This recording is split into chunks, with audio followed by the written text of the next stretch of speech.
Hello everyone. Good afternoon and thank you for watching this presentation. My name is Carissa Turney and I am a research student at Cal State East Bay.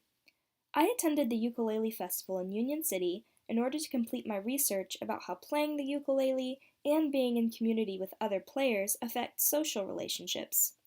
Today we are going to look at some background information on the ukulele and people's connections to the instrument socially, as well as looking at the results of a survey taken during the event.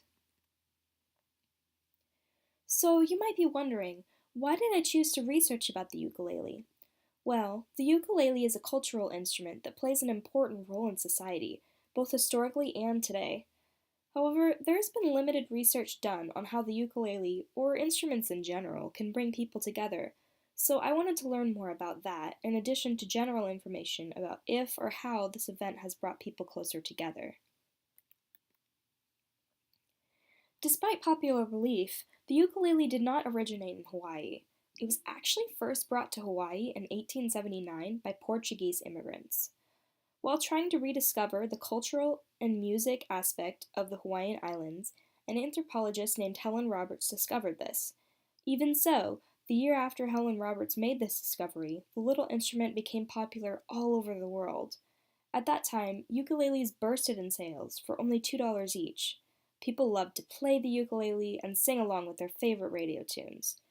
They were used in Broadway musicals as well.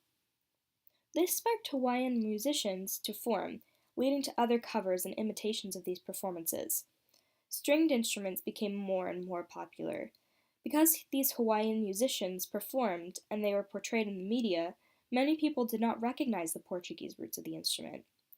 Tourists were drawn toward Hawaii because of its leisure aspects and tempting advertisements. The media showed videos of women in hula skirts playing the ukulele. However, the accuracy of these commercials was over-exaggerated. As tourism increased in Hawaii, the sugar industry declined.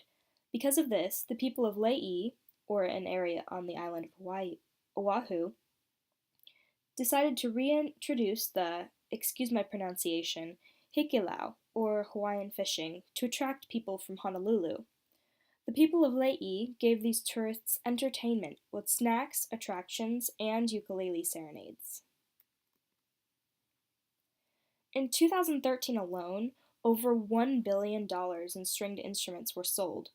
Recently, there has been an upward trend in ukulele purchases as well.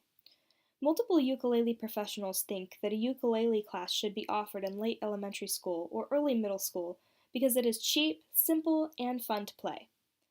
It could also teach students valuable skills like how to harmonize with other musicians and how to improvise. A ukulele group titled the Homebrew Ukulele Union allowed their students to physically build their own ukuleles and offered students help from their peers who already knew how to play. Also, instead of just learning how to play these chords like one by one, these students would learn how to play full songs in order to better learn and practice these chords. This motivates the students to learn and gets them also excited about playing. Most ukulele groups today have a common goal, which is to create a sense of community while playing and allow the musicians to have fun. The Polynesian Cultural Center is another example of how ukuleles are used today.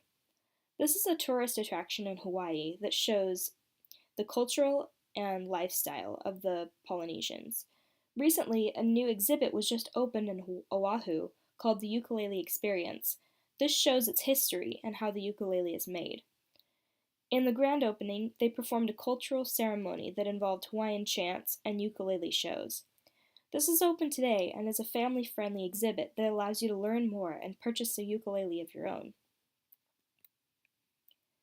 Researchers believe that music in general can strengthen social relationships.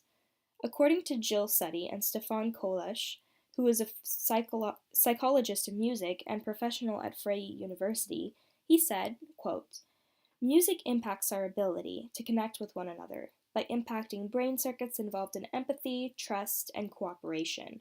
It has survived every culture on this world." The main way in which we used to hear and play music was live. Even our ancestors took time away from carving tools to survive to make instruments. They need the social and therapeutic aspects of the instrument just as we do today. Because of this, there is a social bond, security, and trust with other people while playing an instrument. People would need to trust that others would count the rhythm and come in at the right time and harmonize correctly. People are happy when they connect or are in sync with one another.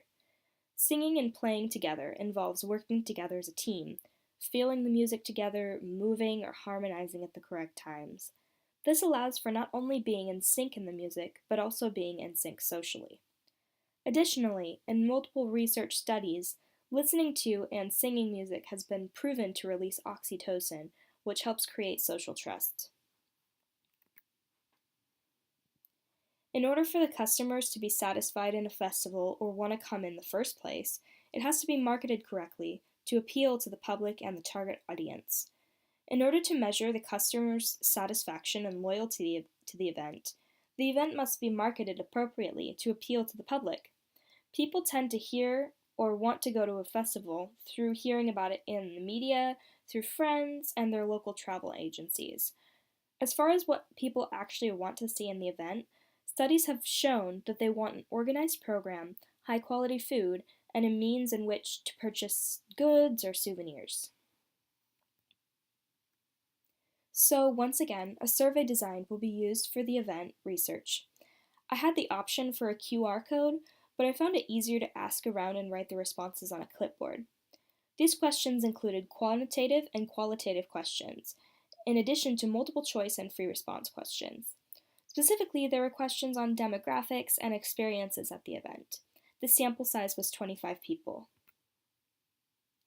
So the question I aimed to answer was, can both learning to play the ukulele and attending ukulele-based events be used to strengthen social relationships? And what changes of future events can we implement in the future to maintain these relationships between future or current ukulele players? I asked a total of 14 questions. As not to overwhelm the viewer, we will only look at a few essentials today that I felt answered my research question the best. As you can see, some of the questions here are highlighted. These are the ones we will be looking at in detail today. There was a lot of variance in the data, which makes for a very good sample. Within ethnicity, we had people who were Filipino, Japanese, Hawaiian, Irish, Dutch, Asian, white. We even had someone who was adopted, Mexican, African American, and more. People also had many different jobs, varying from being retired, in middle or high school, various artists, teachers, DJs, working in retail, hospital, HR, public health, and more. I asked the participants how old they were when they first started learning or developing an interest in playing the ukulele. 56% of the people that I spoke to said that they had never learned and were more there to enjoy listening to other people play. I found this to be interesting because out of the 25 people I spoke to, none of them had first learned to play the ukulele from the event. Of the people who had learned via another platform or on their own, most of them were at least 26 years old before they started to learn how to play. This is encouraging because it might show that it is never late to start a new passion, like learning ukulele. Since I had not attended this event before, I was unsure about what to expect based on history lessons of the ukulele. I thought there would be a pretty even split, but most people said that they did not feel that they have learned very much history on the ukulele. Of the people who said yes, some told me that they said yes because they learn more through just talking to other people and you pick up something new every time you return. An interesting follow-up question or extended research might have looked into seeing if they want to learn more about the history of the ukulele. The people I spoke to loved the event. There were many varying responses to things that they liked about it, and some of the respondents said that they enjoyed the community or social aspect of it. The top 3 responses, though, were that they liked the performances, the variety of the food, and the vendors. The majority of people said that they would have liked to see more food trucks, but there were also suggestions for tables, more vendors, and frozen yogurt. Overall, though, people had a great time at the event. 20 out of 25 of the participants said that the event has helped them strengthen their social relationships, and very few said it has not. Some of the people who had said no had just arrived and it was their first time, so it is possible that throughout the event some of those no's would have turned to yeses as well. Many people made friends through the event. 8 people said because of the event they have made at least 5 friends. Out of those people, some said that they have even made hundreds of friends because of all the people they met there and how many years they had been attending. And speaking of attendance, I tested to see if there was a correlation between the number of times between people attended the conference and whether or not the people said that the ukulele events have helped them strengthen their social relationships. Sure enough, the more times they went to the conference, the more likely they were to feel in community with other players.